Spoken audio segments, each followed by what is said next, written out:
Karibu sana wapenzi wa michezo. Ofisa habari wa Yanga, Ally Kamwe, amesema kikosi cha timu hiyo kimepewa mapumziko rasmi na kinatarajiwa kurejea kambini Disemba 15 mwaka huu kuendelea na maandalizi ya Ligi Kuu Tanzania Bara pamoja na michuano ya kimataifa. Kamwe amesema kuwa benchi la ufundi limetoa mapumziko kuanzia Disemba 7 hadi Disemba 15, ambapo baada ya kurejea, wachezaji wataendelea na programu maalum hadi Disemba 20 kabla ya kupumzika tena hadi Disemba 28. Amesema utaratibu huo umelenga kutoa muda wa wachezaji kusherehekea sikukuu na familia zao, ambapo wanatakiwa kurejea Disemba 29 tayari kwa maandalizi ya mwisho kuelekea hatua ngumu zinazowakabili.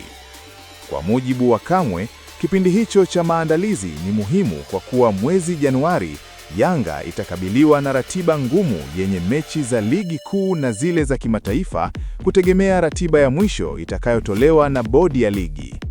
Amesema lengo la programu hiyo ni kuhakikisha timu inarejea kwenye ushindani ikiwa katika hali bora, sambamba na kuhakikisha wachezaji wanaendelea kuwa katika utimamu wa juu kuelekea mashindano hayo. Akizungumzia timu nyingine ndani ya klabu, Kamwe alisema ligi ya wanawake inaendelea, ambapo Disemba 12 Yanga Princess watashuka dimbani kuvaana na Tausi FC kwenye uwanja wa KMC Complex.